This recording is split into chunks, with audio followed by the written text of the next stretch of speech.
Oh, it is good afternoon. Good afternoon, guys. When we thought about what we should present at an innovation conference, we kind of kicked around a whole bunch of ideas. And one of the things about innovation is that there are different stages of innovation. So we kind of decided, you know, what's the one word that's going to capture people today? And we thought mobile.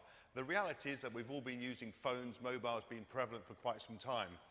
But so sometimes we have these discussions within Toluna as to are we really taking the best advantage of mobile even today? And just before we kick off some slides, when I looked through this presentation, I thought all those years ago when I started being involved with online data collection, and we were approaching people and they were saying, but we want to talk to them, we want to phone them, we want to see the expressions of their faces when they give us data. We're not sure about cheating, and then all the discussions were all about this, that, and the other. But fundamentally what happened was that a lot of people were just taking their surveys they were doing offline and putting them straight online. And they weren't taking advantage of the medium of that online offered. And I think to a certain extent mobile is very similar in that. If we just want to take a survey and just render it from a laptop onto a smartphone, great. But we're not really going to take advantage of the medium. And just as at the time I spent a lot of time, had a lot of conversations about how we can use multimedia, how we can use photographs and videos and images, all these great things. And they, for me, were the drivers behind a lot of the online work, particularly in the early days. I certainly think with mobile, we still have a great opportunity, but only if we really think outside of the box. So that was my short intro, and let's see how we get on. Technology, here we go. Okay, so just one slide on Toluna. You know, Toluna are many things to different people. Sometimes we like to think of ourselves as enabling market research, the way it happens. But I think, for me personally, I think the best way of describing Toluna is that we try and provide efficiency through technology-based innovation. The one thing that technology provides is an opportunity. And you know, the reason why technology has continued to gather speed in just about every area imaginable is that the technology, the expense of technology is more than paid back through some increase in efficiency. So that's kind of what we do. We try and use those innovations of technology to create those efficiencies and make things work better. So not just the same, but actually try and do more as well. And I think the one thing that distinguishes Toluna from a lot of organizations that you'll meet in this space is that we came from an internet community. We started off as an online community before online communities, before the phrase came to market. And we very much felt that we were at the start, because we came from being an internet community company, we went into technology from that. And you know, it seems like a long, long time ago we were telling people why Web 2.0 was going to be good for research because of the interactions.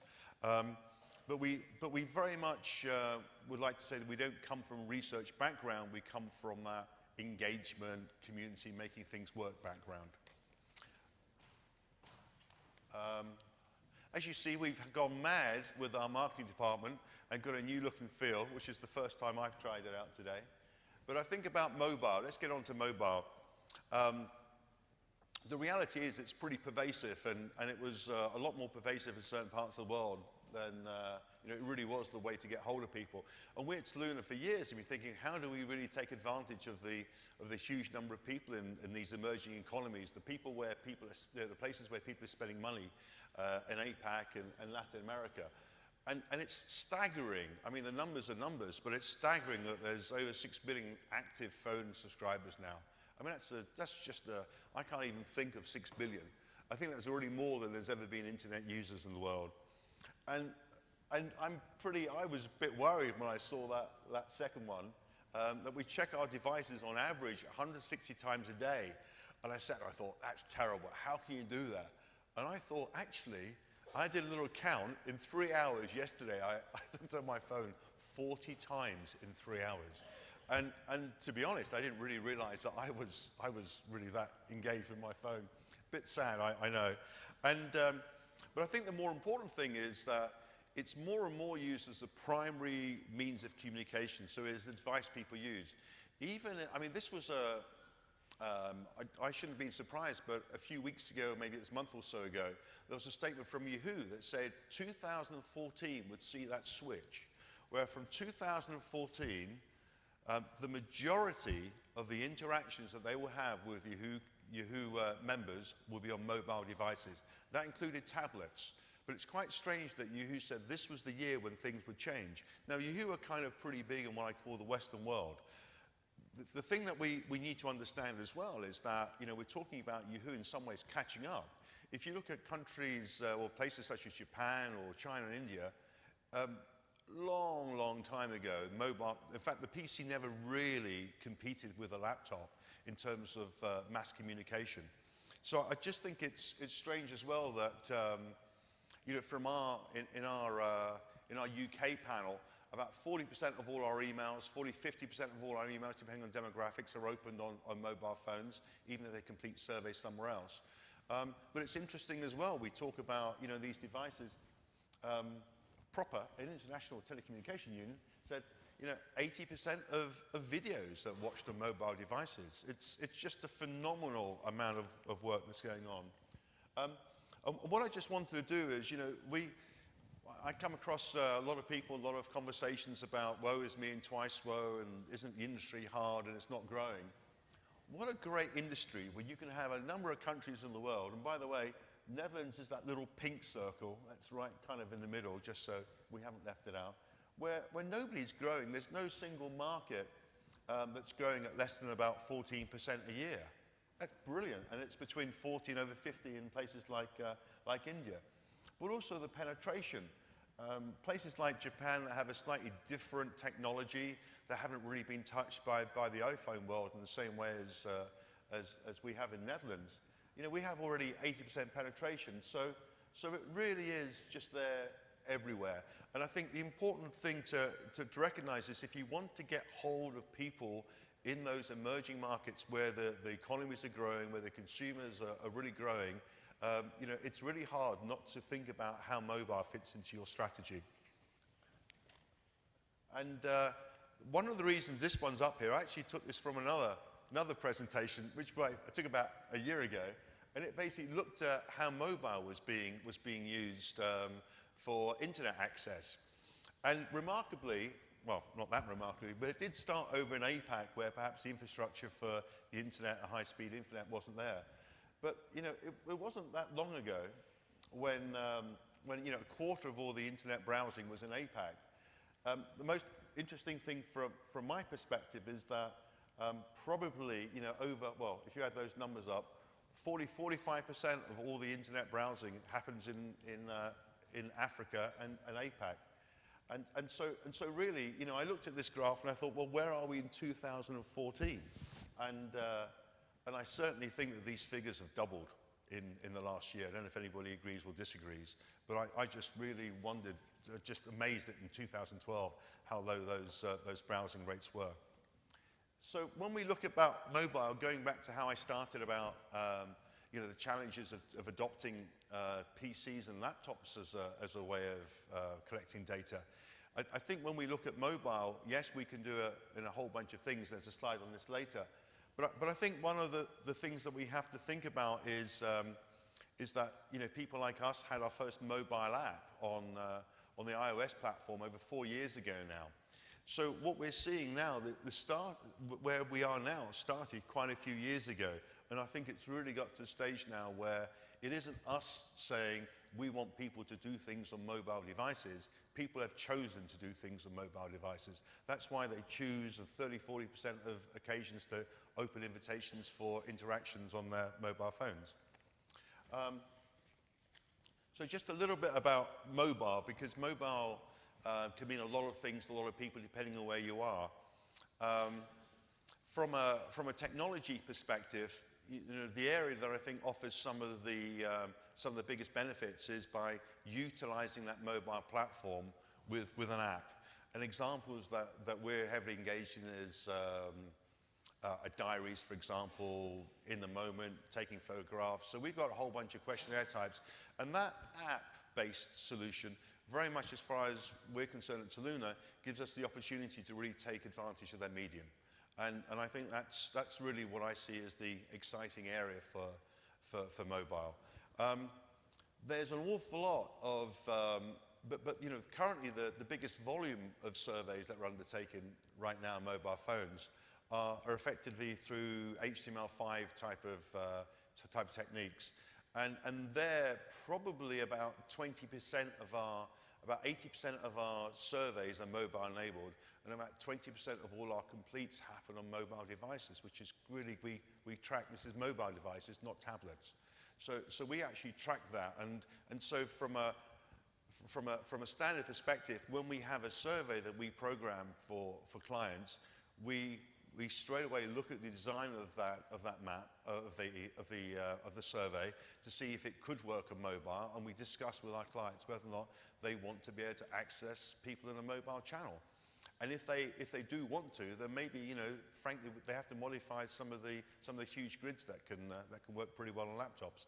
But as every single survey comes in, we have that discussion for full service where we would program the survey to ask, do you want to be able to get access to a mobile audience? And then sometimes we have to affect the design. But I think the important thing as well, and you know, even with SMS, there's quite a lot of work that we've tried in Africa. We did a lot last year because you have to get to them on, you know, what I call kind of dumb phones or feature phones. And there's quite a lot of active marketing and survey work that happens in certain places still on those dumb devices that I don't even know if I've got one in my drawer anymore before I threw it out. But I think the big idea is that multimodal, what we find is a lot of people start off a conversation with us or interaction with us on a mobile phone, and then very often they'll complete it on a tablet or on a laptop device. And so we see an awful lot of, you know, that first interactions on a phone, and then, you know, multimodally, how do people carry on? So what I'm going to do, I'm just going to touch briefly, before I run out too much of time, of a case study we did, just looking at, you know, passive metering is one of the things that people talk about quite a lot. So we just thought we'd look at some very old concept, and then kind of bring it up to date. And just so you know, because of course I'm very well informed, the millennials are the people that were born in the 80s and 90s. So this is really about males in that idea. And I'm going to have to run through this reasonably quickly. But I think the idea is just to look at how we can, you know, augment the segmentation work with both attitudinal and behavioral data. So I'm not going to tell anybody what segmentation is, but we just wanted to understand a little bit more, the last one in particular, how to understand the motivators and the barriers to get people to do things. And the original work was, of course I knew, and everybody did, what a metrosexual and retrosexual were. I remember when everybody said, I live in New York, I live in one of these loft apartments, I'm a metrosexual. And I thought, why would you want to tell me you're a metrosexual? But allegedly people do that. And then there's the retrosexuals come along, and I'll let you guess which one is which. And I think I kind of like to be the cool one on the left, but I'm probably the baldy on the right. Takes himself far too seriously. But you know, this happened in 2005 as the whole idea of, you know, how are people born in those areas around today? So good old Leo Burnett. So we took it something on purpose that was quite old. And then what we wanted to do was, okay, there was an item about toothpaste, tooth whitening products, but we wanted to look at the attitudes, beliefs, and behaviors that come into play to try and predict behavior. And again, the kind of hypothesis was, the idea was, we have these cool, trendy metrosexuals, and they buy products based on delivery and brand. That's kind of the Leo Burnett hypothesis. And the retrosexuals are actually very, very different. They may look different. I mean, I don't know which one of these two I really am, but I can very easily distinguish between two different types of purchasing behavior. And interestingly here, the thing about, you know, Gen X is there. We also call these people Gen Y. The people in Gen Y spend an awful lot more money than Gen X. That's one of the big things. And the amount of money is $170 billion a year is the estimated spend on consumer products by those guys. So let's get on to the clever stuff. So we wanted to, so the psychographic profiling that we undertook, you know, we looked at those values and opinions of those people, and the whole idea is, you know, why are they doing something, and and how can we measure those emotive interactions. And it really comes down to the whole thing of what do I do and what do I say I do. And we currently are doing an awful lot. It's not a mobile platform, but we're currently doing an awful lot of mixing and matching attitudinal behavioral data. It's one of probably the biggest areas of activity within Toluna right now. And it's all about, you know, not what someone says they do, which is great, but how can we attach it? So we're doing a lot of merging of data, so perhaps a retailer can tell me that someone does buy, you know, a cheap aftershave or expensive aftershave and does buy nappies, so he's probably got kids. So there's an awful lot of truth that comes out the shopping basket. But then the whole idea is, if you ask someone, well, you know, what car would you buy? They say, yeah, of course I'll buy a BMW. But you go outside and they've got a Skoda. So we just want to really try and bring those two together. So when it comes to this passive metering, there's a lot talked about passive metering, but basically, as far as we're concerned, it's something that happens behind the scenes, and it's basically around, you know, what apps and URLs people have gone to. And so when it comes down to the 3 stages, and I will run along in time, but we've got this too. We've got a booth just out the front. I can happily distribute this content to anybody. We basically looked at the 3 phases, you know, some intent of purchasing, actually in the moment of purchasing, be it queuing up at the checkout or physically having good in your hand. And then actually, yeah, I've got it, and what I do after that. All those three things are pretty important phases. And we have, it's probably not as many as we'd like, but we probably do about 20 or 30 of these diary studies every month at the moment, and it's increasing all the time. And we try and capture these 3 moments, and I've got to say we're actually getting some pretty useful data out of it. But, you know, one of the biggest things that comes out of it, which is not a surprise, is that the self-reported behavior, when we ask people before the event, and then we ask them during the event and after the event, there's actually quite really interesting statistics, and you see the difference of what people say they're going to do, you know, what the intenders say they're going to do, and what the actual behavior pattern was. And effectively, because of that, we thought, well, hang on, maybe there's a new segment. There's, you know, the metrosexuals, there's the retrosexuals, and we thought, well, hang on, there's a whole bunch of family guys or family men or whatever, the modern man of the 21st century. And when we did this study, we honestly thought that there is a segment that we hadn't started thinking about, but it came out and hit us. So just to summarize, we found that combining these different data really gave us some pretty interesting view on a 2005 subject, and that was really interesting for us. And really what we found, because the intenders and actually what happened aren't necessarily always correlated, what you find is that there are audiences that you perhaps didn't, when you start to analyze your target audiences, there are audiences that perhaps you don't consider at the start of that process. And the third thing that I'll just say is that, you know, when we analyze an awful lot of this data, with just little things like how people move, you know, at different stage of the buying process, you can actually map. We have this like a SimCity type thing, where in certain shots we've seen how people move. It's just absolutely amazing when you just see how people move, and you know, you think about their movements and the temperature. There's a whole bunch of stuff that goes on through that purchasing process. And really what's happening is that, well, we found that we found some useful information.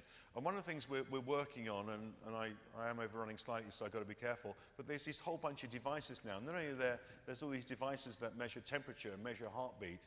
And what we're actually doing is we're now working in collecting data during these purchasing processes, and actually not just asking people, tracking how their eyes move, because that's kind of old hat now, but we're actually, you know, being able to monitor what's going on in their bodies as they see different stimulus. Okay, so that's very much my time, and thank you very much. Hopefully you found something in there that's been interesting, that will just provoke something that you might be able to do differently tomorrow. I'm Val Kerruck, we're through there. Really hope you enjoy your time in Amsterdam, and really hope you enjoy your time at the conference. So thank you very much.